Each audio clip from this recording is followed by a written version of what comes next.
technical question for posting. How many hashtags are good on LinkedIn? And also talk about posting time, because is it better to post in the evenings when everyone is off their work? Well, the best time to post on LinkedIn is when you can post on LinkedIn. Okay.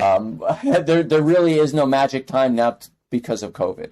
It used to be right around 9 a.m. in the morning and 3 to 5 in the afternoon. COVID changed all of that. Some of my best posts are done at like 9 o'clock at night, and weekends are huge, especially if you're selling into higher level like C-suite executives. A lot of them are on the weekends. Hashtags. This is where LinkedIn is very different from the other platforms. If you do more than 9 hashtags, the algorithm will actually punish and decrease the reach of the post. The sweet spot is 3 to 5, and actually 3 is really where you want to stop. And those hashtags, the first 3 hashtags, actually become part of the URL. And there is word on the street that's actually going to start being, those hashtags are going to start being indexed by Google soon. Don't know if that's happened yet. Again, that's just some rumors in the LinkedIn training community. So, don't hashtag stuff. I believe Instagram kind of encourages that. LinkedIn will actually punish you for that. For doing any hashtags at all? For doing more than 9. More than really 9. Even though they let you do more than 9. Even though they let you do as many as you want. Do they cap really as many as you want? Huh. I don't know if there's actually a cap of how many. I've never tried it. You don't want to find that out. So there's a guy, a LinkedIn trainer out of the Netherlands. His name is Richard Vanderblom, and he does a study every year of the LinkedIn algorithm. He actually pays people to do it for him, and he comes out with a study. So if folks go to his page, he has the 2021, so it's from last year, the study of the algorithm, and he talks about, and I think he says, no worries, no worries. Okay. Yeah. So what about the sizes of those hashtags? If I was hashtagging this post, would I do big ones like hashtag LinkedIn marketing, or do you have to go more niche with your hashtags now? Well, so what you should do is search the hashtag. You can actually in the LinkedIn search bar, you can search hashtags. And so what you want to do is look at how many people are following that hashtags, how many followers does it have, and then take a look at the content around that and see if there's a lot of content, like every 2 seconds there's a new piece of content. Using that hashtag is not going to help you. It's going to get buried. So the idea is to find one that's followed by a lot of people, but that like not a lot of people are using, so that your content gets seen. Got it. Okay, so still looking for those low competition. Is there a number that you're really looking for of like the size of the amount of posts that have happened on it that you just instantly disqualify? So if there's a lot of posts, like if I see a new post like every few seconds, like if there's like 15 or 20 that are now, that means everybody's posting on it. So like banking is one of the biggest hashtags that are used. And if you look at banking, you'll see just a ton of content. So I would never use banking if I was in the banking industry. So you want to look for not super hyper ones, because if there are no followers, then no one's going to see it. But then also on the flip side of that, we always use a personalized hashtag. So ours is hashtag SSL Insights. That just makes it easier for me to find all of our content that we've created. Okay. So having a personalized hashtag will help you also in finding your own content. Okay. You're sticking to the rule of 3 for every post, pretty much. Yep. So. Okay. I only do 3. And do they have to be in the actual caption of the post, or can you put them into the comment section? No, so to be searchable, to be part of the URL, they have to be in the body of the post. Okay. Hashtags in comments on LinkedIn do no good at all. Okay. So we got the hashtags down. Posting time, I like that answer. Just whenever you do have time, there's ultimately no really bad time. Is it a chronological feed, or is it an algorithm-based feed where is everything displayed in order or by relevance? So both, actually. You can actually toggle at the top of your feed. You'll see a little toggle button of top feeds. So that's the LinkedIn top feeds. And then newest, which will show you the newest feeds. I always go to newest because I want to see the newest content that's out. Okay. And that's the end of the customization of your news feed on LinkedIn. That's all you're allowed to do. Instagram is potentially going to do the same thing, where right now it is just algorithm-based feed, but they're definitely switching back to chronological, and they may or may not be giving people the option on it.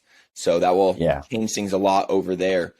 I know obviously LinkedIn is where you put most of your effort so that you can keep consistent with the algorithm. Are you guys on other platforms very consistently right now? We are. So all of our content that's posted on our LinkedIn feeds automatically goes to our Twitter feeds. I never look. I couldn't even tell you what my Twitter handle is. I'm also on Instagram, but I only use it for personal, and I don't go on it very much. But Social Sales Link has a presence on Facebook, Instagram, and Twitter. We just don't really promote it that much. We cross post just to be there, but really LinkedIn is kind of, it's what we teach and where we live. So that's really where we put most of our focus. Yeah, really most businesses can drive the majority of their traffic from even just one platform just fine with just a focus on doing the best that they can on that one platform. So what would be someone listening right now, they're a coach, they want to get started on LinkedIn. Obviously, they're going to use your tips and go consult their profile first thing, encouraging some messages in people in their community. What would be, I guess I'll ask this, what are some of the ways that you can get a DM started naturally without just completely cold DMing someone? You mentioned like if they like your post, then obviously that's a reason to reach out. Or if you follow them and you've been liking and commenting on their post for a while, it also gives you a little bit of an in to reach out. What are some other ones? Yeah, so you're not allowed to message anyone on LinkedIn unless you're connected to them. So that's the first step, is finding a way to connect to the people who you want to have conversations with and doing that authentically. We don't recommend any cold outreach on LinkedIn. Cold calling. When somebody cold calls me, if I don't want to, I just look at the button, I hang up, and that's it. I may see a phone number or a company name. I don't see anything else. If somebody cold emails me, which they do all the time, I just delete it. On LinkedIn, when you're doing cold outreach on LinkedIn, people see your picture, they see your name, they see your company name. It's much more personal. So we don't recommend any cold outreach at all. We say you want to look for a way to warm up that, and you do that by visiting their profile. If you visit their profile, they're going to get a notification that you viewed their profile. When you look at it, you want to look for something that you can find in common. I wouldn't go so much with connections. We get a lot of connection requests. Hey, we have 85 people in common. Okay, do you know any of them? If you have somebody that's in common, like, so if I wanted to connect with you and we had someone in common, I could ask that person to make an introduction for me. That's what networking is all about. And so what you want to do is, when you're reaching out to in a direct message, is provide value. We all say we want to help people. What we like to say is, stop saying you want to help people and just help them. Somebody emailed me today about our website and said that they came up with this one-page report on our website that they'd love to share with me. And I was like, then just share it. But no, they have an agenda. They want to get me on the phone so that they can sell me something. And that's why they're trying to provide this value. But the real value would be just provide it. I think it was Michael Port who said, give away so much value that you think you've given too much, and then give some more. And so figure out with what can you teach them? What value can you give? For you, it may be, 5 things that LinkedIn salespeople can do on Instagram today to make a difference, right? And just, hey, Bill, I saw that you use LinkedIn a lot. Not sure if you use Instagram, but I've got this great 5 tips. Let me know if you'd like it. I'd be happy to send it over to you. Right now, when I click on it and it's real value and it gives me some real actionable steps, now when you follow up in a couple of days, you can ask me, hey, did you try that? I want to know what you think. I'm experimenting. Yeah, wow, I tried it and I gained 50 followers, and somebody actually sent me a message, and now we have a reason to have a conversation. Derek, it's no different than when you walk up to someone in a bar, in a party, at a family gathering, and you start a conversation. It's just that simple. We need to get away from stop worrying about sales and worry about where it's going to go, and just be good people, good humans, and say, hey, Derek, how you doing? So you're telling me don't go up to people at a bar and just instantly send them a link to book a call with you?